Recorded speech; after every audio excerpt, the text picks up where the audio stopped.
왕이 창덕궁을 나서자마자 가장 먼저 내딛던 도나문로.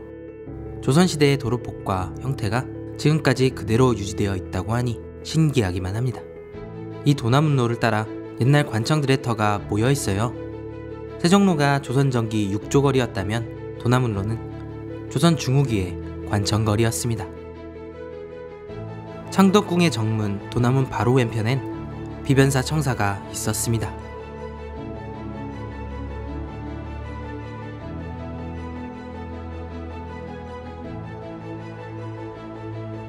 지금은 비변사터 중간 부분에 율곡로가 지나고 있어서 터가 나누어져 있는데요. 옛 배치도를 보면 그 규모가 상당한 것을 알 수 있습니다. 1510년 삼포왜란을 겪으면서 비상시국에 대비하는 기구를 만든 것이 비변사의 시작이었지만 조선 중후기에 의정부를 대신해 국정 전반을 총괄했죠. 비변사를 하면서 군권이랑 인사권을 잡았다고 국방일이 외교니 상업이 많은 이들이 모여 국정을 논하고 권력을 꿈꾸던 곳이었으니 그 풍경을 상상해 볼 수 있겠죠. 비변사터 표지석에서 잠시 걸어오면 그 옛날 궁에 입궐하기 위해 신하들이 대기했던 직방이 나옵니다. 궁궐문이 열리기를 기다리는 곳이었죠. 직방은 육조거리에 있던 한성부의 별관이었습니다. 궁궐과 신속하게 왕래하기 위한 곳으로 쓰였고 문서와 물품을 보관하기도 했답니다. 새벽 4시에 종이 33번 울리기 전까지 또 직방에 계시는 것이옵니까? 그렇게 해야지.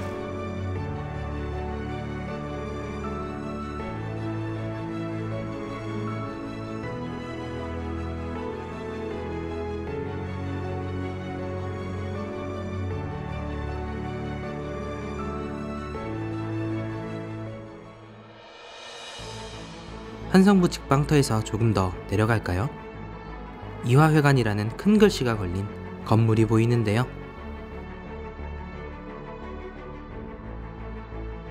조선시대엔 이곳에 왕실족보를 만들었던 종부시가 있었습니다. 족보를 정리하는 것뿐만 아니라 후손들을 관리하고 표명의 비위가 있을 경우에는 규차를 시행하는 것도 우리 종부시의 주요 업무 아니겠습니까?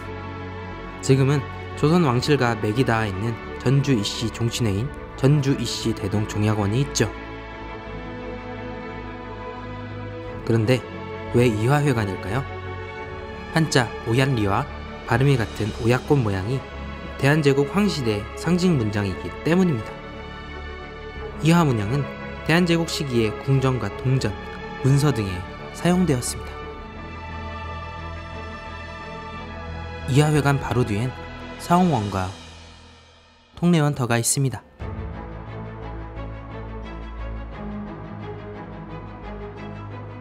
사홍원은 궁궐의 먹거리를 책임졌고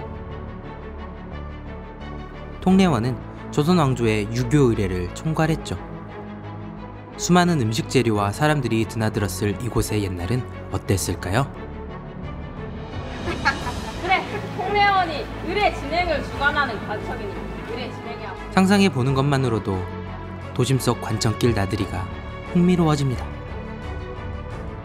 도나문을 등지고 도남로를 쭉 걷다 보면 돈영부터를 만납니다.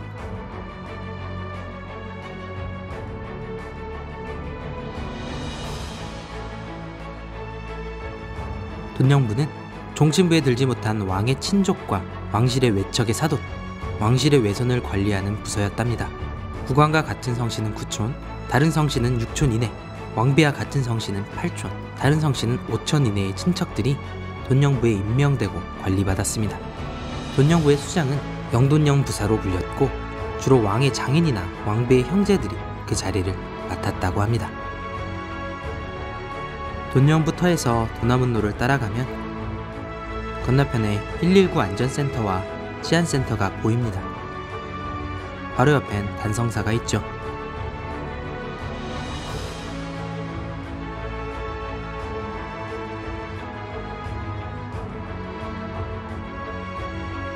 바로 이 지역에 좌변 포도청이 있었습니다. 경복궁에서 남쪽을 바라봤을 때 왼쪽에 있는 포도청이라고 해서 붙여진 이름이죠.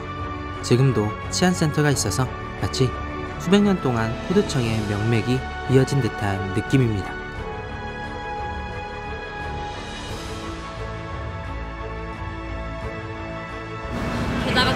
각오도 안 하고 이 포도청에 들어왔겠습니까? 좌포도청은 동학의 이대 교주였던 최시영을 비롯해 수많은 천주교 신자들이 순교한 곳이기도 합니다. 좌포도청 터에서 종각 방향으로 걸어봅니다. 예나 지금이나 이 거리엔 상가들이 정말 많이 모여 있어요. 시전들이 모여있던 이 거리 끝엔 난전을 단속하고 물가를 관리했던 형시서터가 있습니다.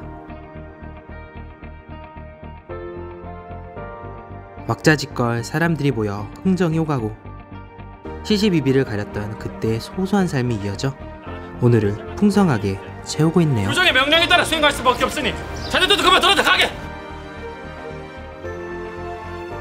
도나무로를 길쭉하게 따라서 관청길을 둘러보았습니다.